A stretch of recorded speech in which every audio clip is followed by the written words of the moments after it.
Hey, folks, welcome back to the Husker Big Red podcast. I'm Chris Peterson, and joining me, as always, is Danny Gillette. And we are here to break down a big weekend of news for Nebraska on a bunch of different fronts. But we'll start with the thing that everybody's talking about right now, and that's Dylan Raiola, who decided to take a dead period visit basically to Nebraska football, which he's allowed to do.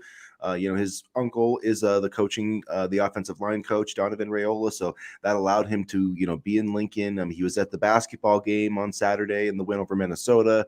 He got a standing ovation and threw the bones and everything. So, we know about all that type of stuff. But Danny, what does it mean for Nebraska and the recruitment of Dylan Raiola? It means they're still very much involved, and that's something that I think they can hang their hat on at this stage of the game. I know he was just visiting his uncle, but you have to think that a bug was put in his ear, and basically Nebraska's still here, and I think it's a really good sign that they're still involved. I don't think you could read too much into this visit, but just the fact that Nebraska's still hanging around and still involved is certainly a positive thing, and we'll see when he actually commits. But I any visit from here on out, is a good thing.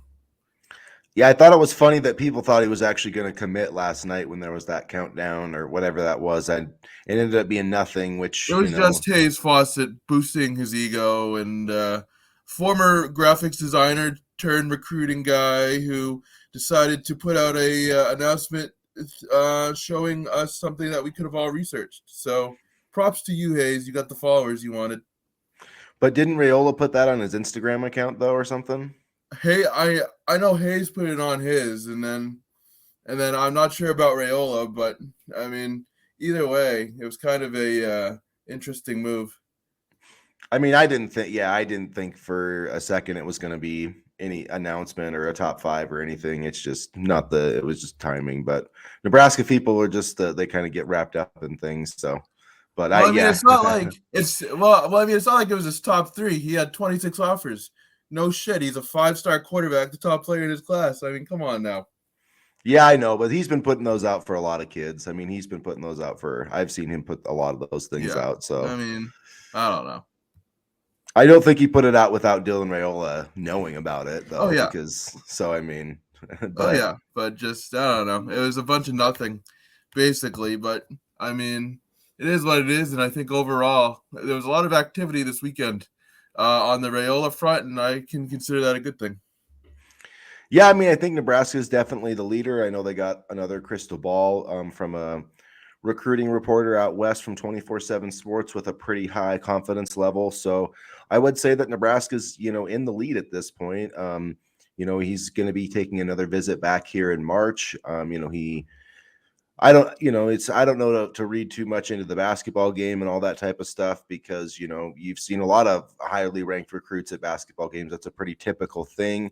The crowd gets into it. I mean, so yeah, Nebraska's probably impressed him with, the fan base and all that type of stuff. But, we'll see if it still comes down to it, if he's going to take that path over, Georgia or USC, which has a more proven path, frankly, for quarterback development and winning and getting to the NFL. So, I mean, either way you look at it, Georgia's not a risk, USC's not a risk, Nebraska is a risk because, while Matt Rule is a proven coach, the offensive staff is pretty unproven and there's not the same level of talent at Georgia or at Nebraska like there is at USC or Georgia. So, I mean, he would be taking a bold risk in a sense, and he's going to be the guy to rebuild this program. Whereas if he goes to USC or Georgia, it's just going to be 3 years of winning, and then he's the number one overall pick basically. So there definitely is a lot more risk when it comes to Nebraska. So we'll see if he actually steps up and makes that choice or not.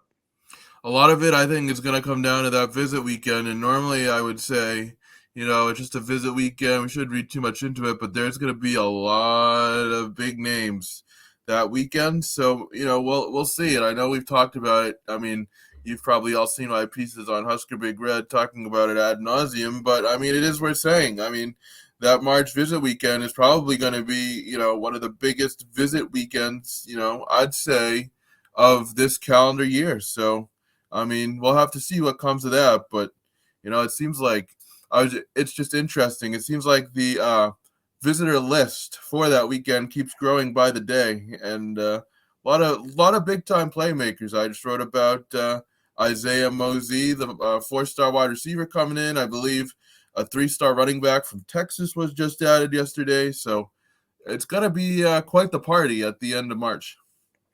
Yeah, and they'll probably that list I'm sure will probably grow at some point. And then the key thing is, how many of those guys are they going to get back for, official visits? These are still technically unofficial visits. So at least, I'm pretty sure that's the way that it's being set up as. So, that will be an interesting thing to me is how many of these guys are going to come back in like say June or something for, official visits like Carter Nelson and some of those guys. And I'm sure Carter Nelson's going to be taking other visits too, besides Nebraska, in this kind of March swing. Most guys are taking 3 or 4 visits, so we'll see where all of these guys kind of end up.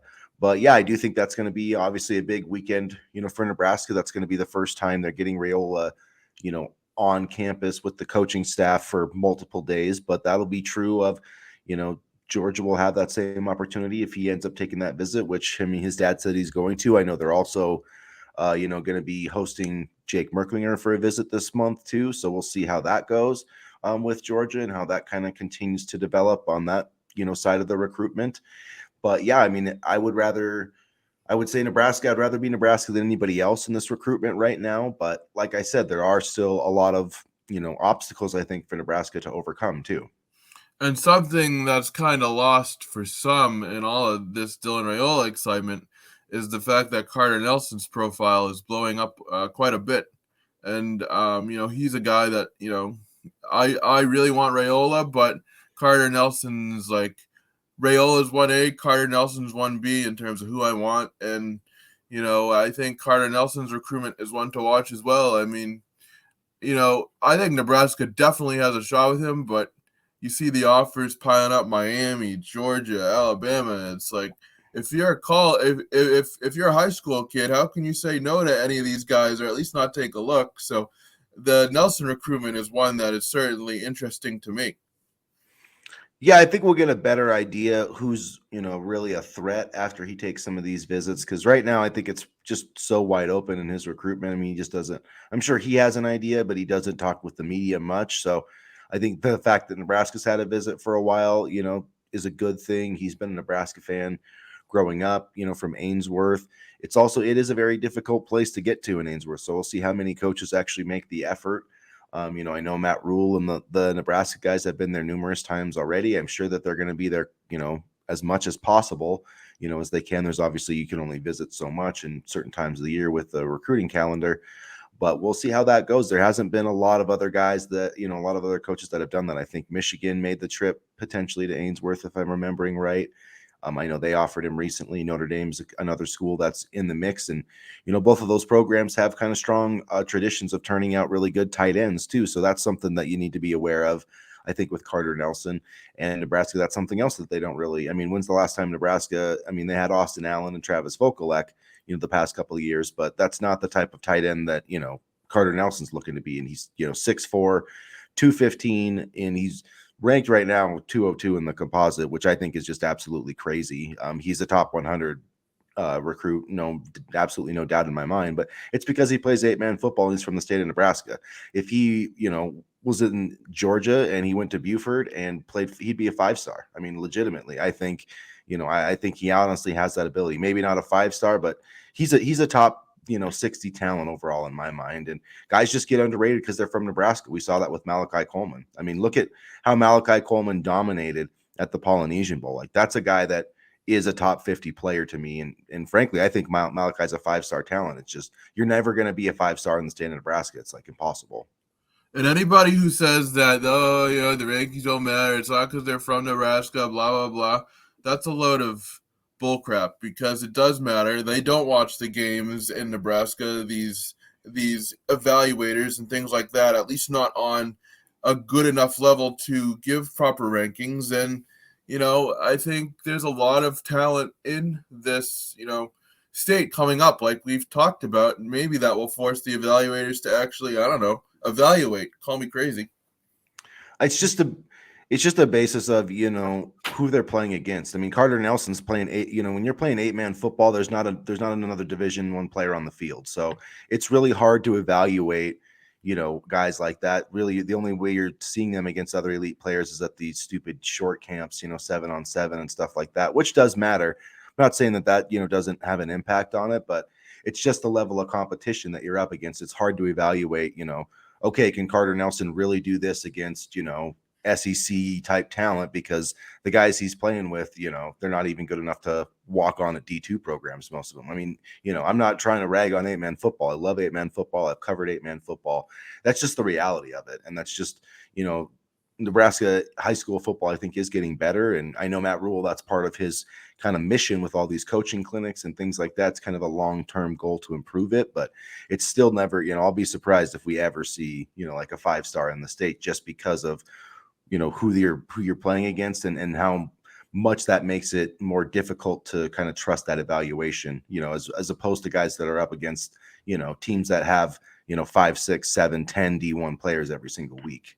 I agree. And I think that, and I think that's something that Nebraska will always suffer from. But at the same time, I think that works to the coaching staff's advantage, because I think there are a lot of hidden gems, so to speak, in the state of Nebraska that maybe a lot of big-time programs don't know about. Because, look, if you're Miami or if you're Florida or if you're FSU, you don't even need to go to Nebraska for talent. You can basically, recruit right in your backyard, find some really, really, really good kids, and you don't have to, waste the frequent flyer miles. I mean, there is something to the fact that Florida, Georgia, Texas, they probably don't have to leave the state to recruit 95% of the time. So that'll work to Nebraska's advantage, I think, especially with this strong crop of kids coming up in 2024 and 2025. And, I'll be interested to see, and I've said this before, what USC and UCLA will do in these parts as, they kind of establish their footing in the Big Ten next year. Yeah, with USC, they already recruit on a really national level. So I don't know that it's going to, make that much difference for them. I think obviously the program's probably going to make more money long term being in the Big Ten than in the Pac-12. So, I mean, that could boost up their recruiting efforts. I think for USC, the main thing is just keep everybody in California home, and then if you just cherry pick a few of the national guys, from Arizona and wherever else that you kind of have ties to, that's really they're kind of a lot like those Florida schools. If you can just put the fence around Southern California, like, you're good. And so I'm not as concerned about those guys. I think on the recruiting thing, it's going to benefit some of the Big Ten schools like Nebraska and some of those other ones more getting into California than it is, vice versa in the Midwest. That's just my thought on it because, I'm just worried about not us losing the entire Nebraska pipeline, so to speak. But I mean, if you're, Damon Hall, for example, and you see the wide receivers that USC has, turned out in the explosive open offense, can you really afford to say no if USC offers you? I mean, I just worry about some of the bigger names kind of leaving for USC. I mean, I think in terms of recruiting, UCLA isn't much of a threat at all. It's Lincoln Riley and USC that I'm more worried about.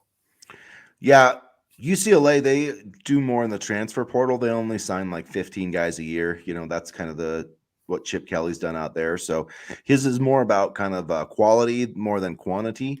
So we'll see how that works out kind of long term. But yeah, you're right.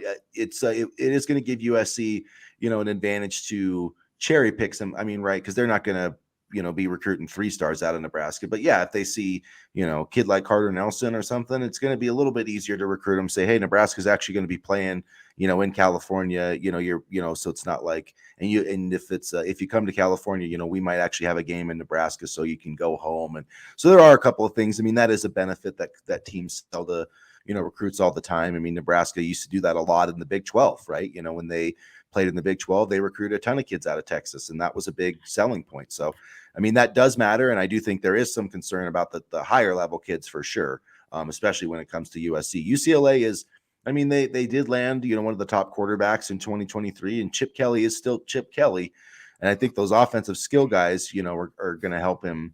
They kind of get attracted by him, but other than that, yeah, UCLA is not really a big, recruiting juggernaut by any means. No, I mean, and I do think there is something for these kids to, you know, play basically in the backyard of Hollywood or in sunny California. I do think there is a part that, works in that advantage as well. But I mean, I think for Nebraska, if they can just continue to build defense, even just around the state, I'm not even worried about Iowa, but just Nebraska, I think they'll be in good shape. But I'll be interested to see how this recruiting plays out, because even when you look at that March visit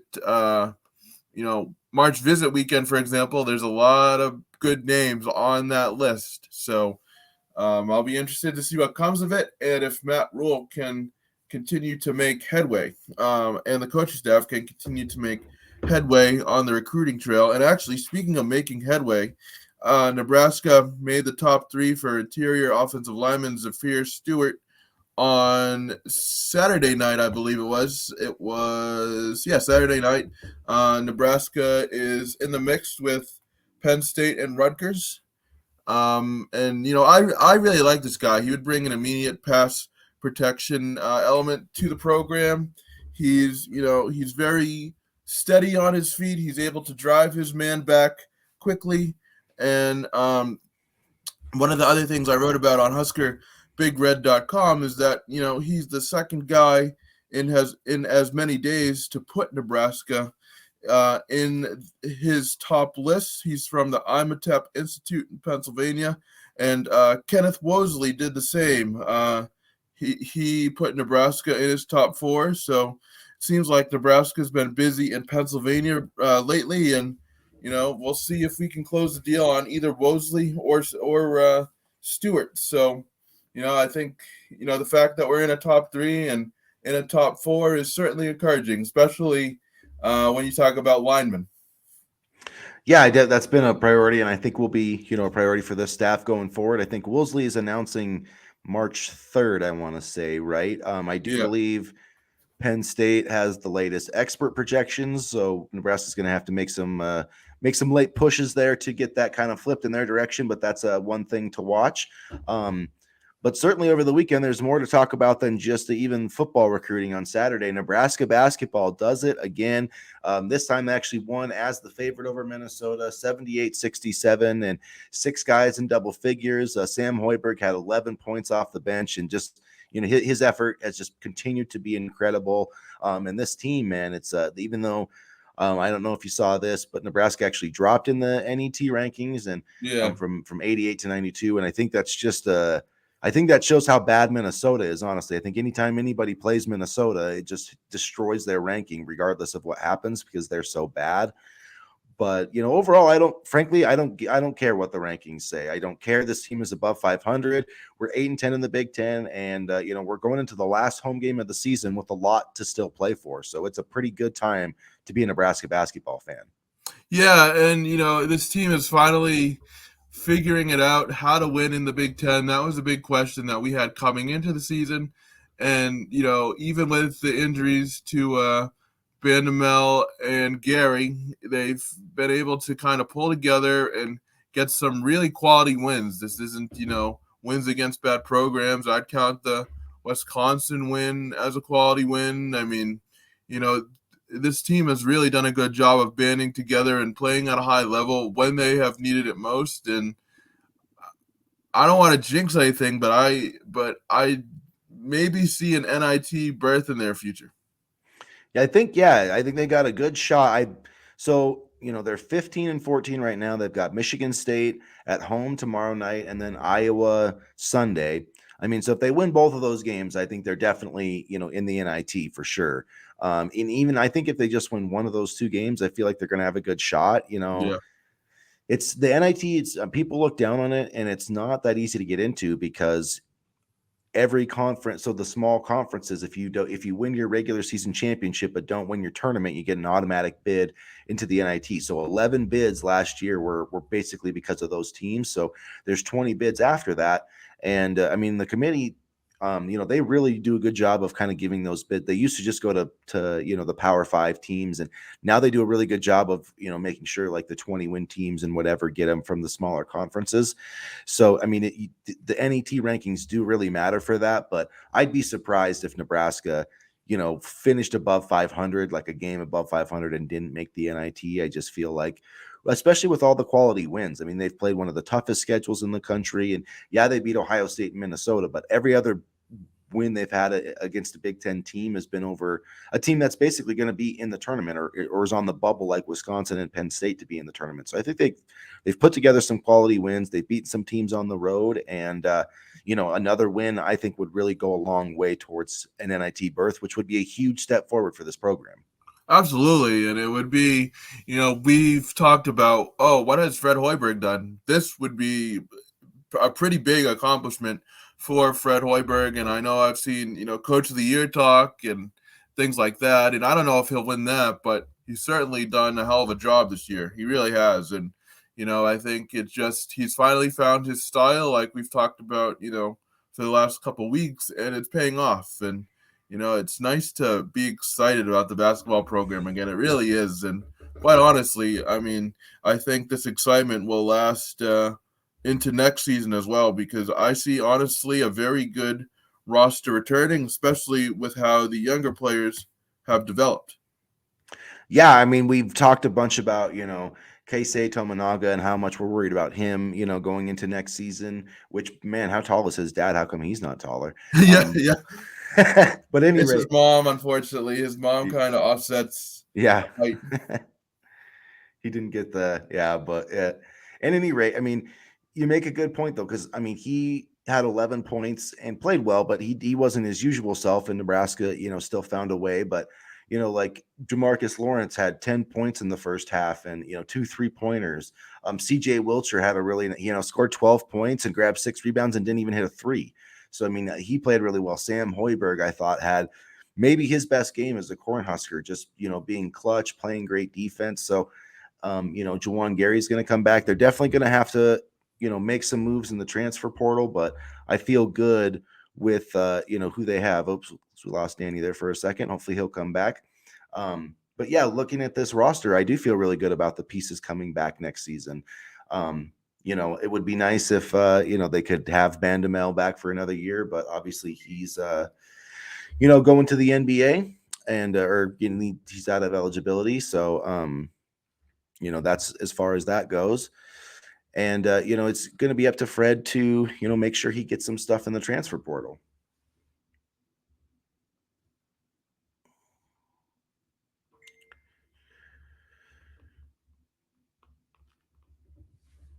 And yeah, in terms of, the NIT, I think that, people don't need to worry so much about, the NET rankings and stuff like that, or the Ken Palm and all that type of stuff. Nebraska just has to keep putting together quality wins and getting above 500. So if you beat Michigan State tomorrow, you're 9-10 in the Big Ten, and I feel like they've got a good chance against Iowa too. I mean, Iowa, it's a tough place to play, and they're obviously playing for the NCAA tournament and all that too. But I think this Nebraska team has a lot of confidence against every single opponent right now, and they should. They beat a lot of really quality teams. They nearly beat Purdue in overtime, and should have if there wasn't been a poor call by the officials in that game. You look at Penn State was a really solid win. Wisconsin was a team that needed a victory. Maryland was playing as well as anybody in the country when they came to Lincoln.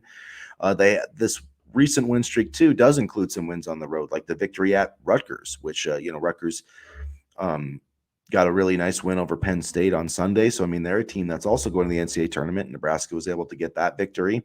So, I mean, they've really done a nice job, I feel like, of building up this resume. And beyond all that, just getting back to having a winning record and playing winning basketball and having something to play for, really does just add a whole different element for this program, which we haven't seen, in the Fred Hoiberg era. So, it's been great to see, Nebraska winning some games, and Danny's back there, so lost him for a I minute. am back, and I think my computer was overloaded with all of the Nebraska information because I was looking up that they hosted John Bull this weekend as well. 7'2" center. I think Michigan's in the lead right now, and that just shows that Fred Hoiberg has maybe not finally realized, but is starting to kind of make tall big men a priority, and that's exactly what you need. 7'2", no relation to Manute Bol apparently, but I think I'll take a 7'2" guy to crash the boards. Yeah, he's pretty elite, and I mean, right now, if I'm Fred Hoiberg, I mean, he was there for the game Saturday on an unofficial visit, and yeah, I would say, look, we've got a starting center job wide open because Derek Walker's leaving, and you could come in here and start right away, and absolutely, that's the type of guy that you need an elite rim protector, a guy who can score down low. I mean, obviously, he's not super as polished as like a Derek Walker type, but I mean, he would definitely fill the need Nebraska has at center, and that's Michigan does a really good job of recruiting big guys for sure, but they've got Terrace Reed, they've got Papa Conte in this class, so I feel like Nebraska with this recent stretch, could make an interesting pitch for sure to this guy. And like I've said before, the problem with Fred Hoiberg has not been recruiting at all. It's just been putting results on the floor. So if he can continue to recruit like he has and win basketball games, then we're cooking with gas, as they say now.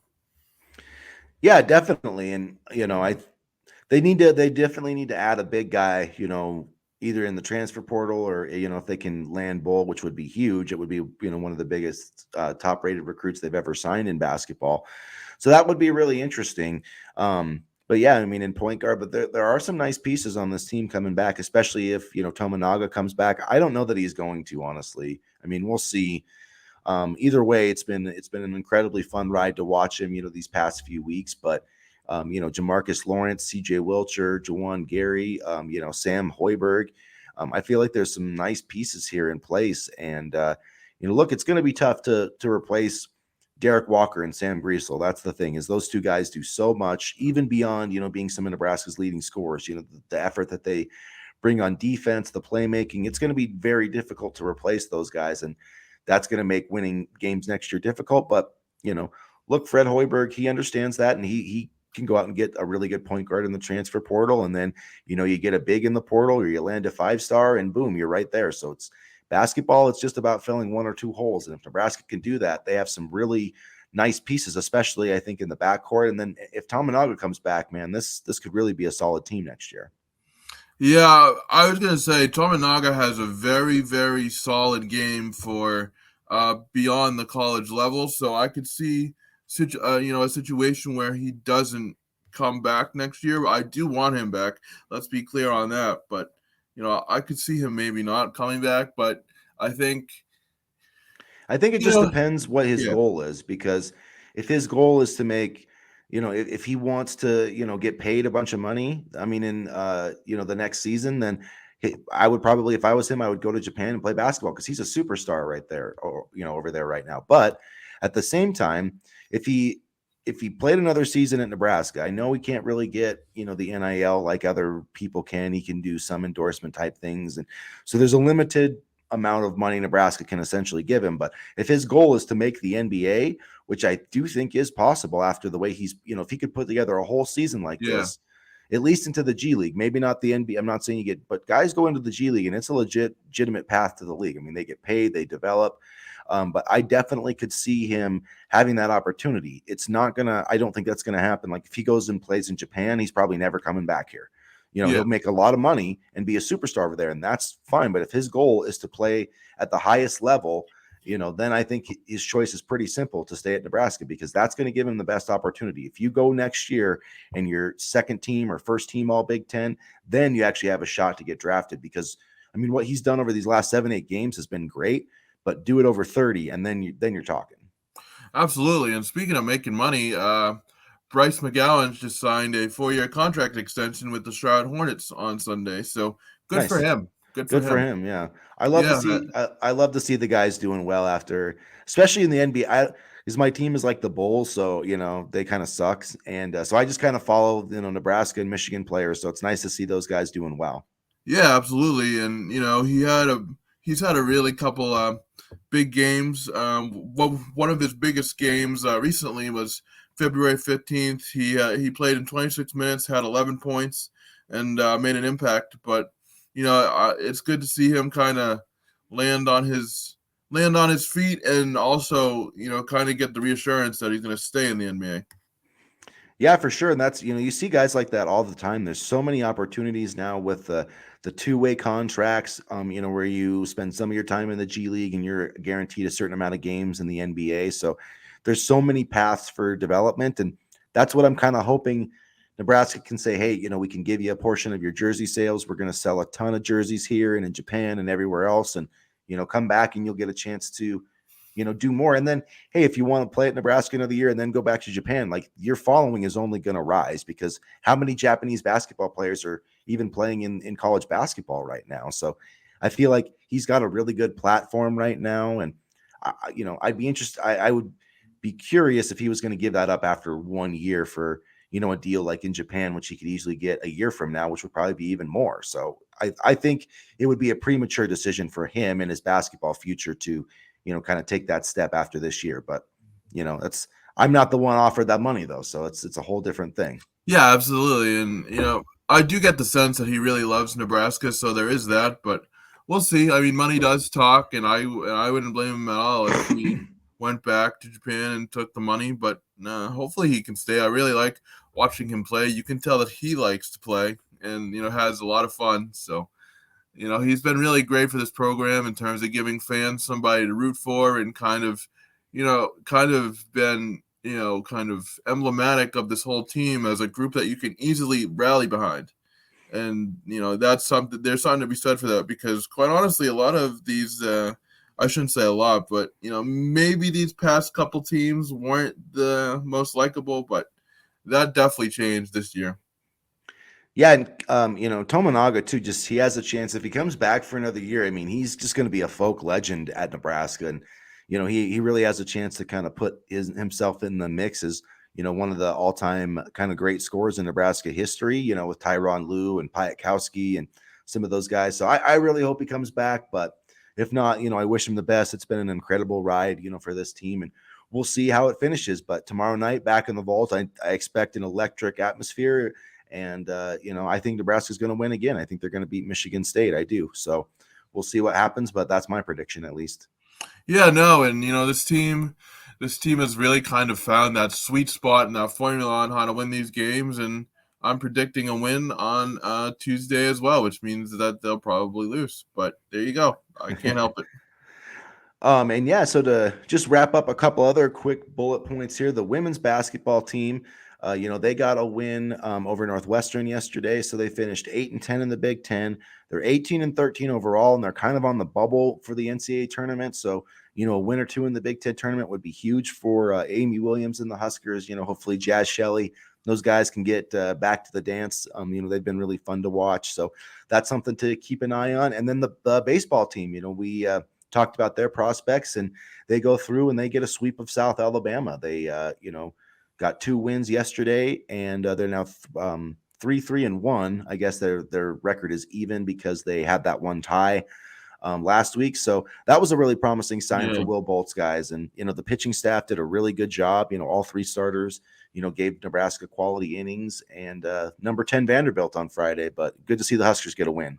Yeah, absolutely. The baseball team especially really needed that kind of series win and get back on track, and the better pitching staff was also encouraging, because the offense is not going to be a problem with this team. I don't think it's going to be, can the pitching hold up? And they did their part this weekend, so it was good to see them really kind of be able to win at a high level and kind of get back on track, because I was getting a little worried last week. I really was. Yeah, it does always worry. Yeah, baseball, sometimes it can take a little bit of time to get going, especially those cold schools. The California, Florida, the southern schools. They're a little more eased into the season, I guess I would say, before it starts. So, and then we'd be remiss, I guess we haven't even talked about it, but the Nebraska volleyball team, the big announcement is going to be playing Omaha in Lincoln Memorial Stadium. They're going to try to set the record for the largest volleyball match ever, and I think there's a good chance they could set the record for the biggest women's college sporting event ever, which I think is like 29,000 from the women's Final Four a couple of years ago in San Antonio. I think they've got a shot at that record. I really do.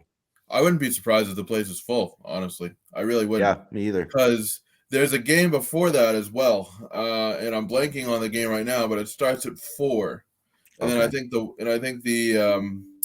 think the Nebraska volleyball game starts at 7. So it's like volleyball day in Nebraska. It's gonna be really cool seeing them run out of the tunnel and well, not run maybe, but come out of the tunnel and a bunch of fans. Hopefully the weather's good. That's my only worry. Hopefully the weather can cooperate that day, but it's going to be a lot of fun. And I I'm not going to guarantee the record will be broken, but I feel very good about it in terms of attendance. I guess that's also why they're, makes sense to me now. While you mentioned the weather, I didn't even think about that, but that they're playing on August 30th because, yeah, if you play October or something, might not be so great. But hopefully, there's no like rain or anything. Yeah, I mean, because that could be legitimately dangerous Yeah, if it's rain. But you talk about the volleyball game that Wednesday, and then you have the football game. Like, man, what a start to the fall athletic seasons. So it's going to be a fun time, and hopefully they can win. And I think it'll just be fun for everybody involved, win or lose. I know you want to win, but I mean, I'm sure the Nebraska crowd will show out, and I think it'll be like a football game type of atmosphere. yeah, it really will. We know Nebraska, they got the best, volleyball fans, the best fans in the world. So that's going to be, another really cool event. And I'm really happy to see them showcasing women's sports and volleyball like that. Volleyball Yeah. definitely needs. We need a professional volleyball league in this country. That's just the bottom line. I don't know how we don't even have, one at this point. I know they're trying to get one started and Omaha's going to have a team, but man, it seems like for as popular as that sport is, there should be a professional women's volleyball league in this country. I'll be honest, I don't really know too much about it, but I like watching it. It's a lot of fun. And there definitely needs to be some form of professional leagues because there are a lot of talented athletes, and I'm always amazed at, the way they play and how athletic they are. Because again, because I don't really watch volleyball, but it's just like it's just going to be really exciting, and hopefully this will be picked up by some national outlets and things like that because I think it's going to be a lot of fun. I really do. Yeah, it's going to be a really great atmosphere. So we're looking forward to that, and looking forward to another big week in Nebraska. Football and basketball. So make sure you guys hit the subscribe button. Like the video. Get into the comment section. Let us know what you think about Dylan Raiola or Carter Nelson, Nebraska basketball, or this volleyball match, even, or anything else that you want to discuss.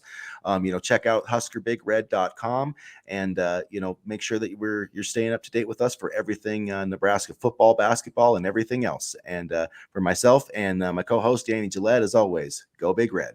Go Big Red.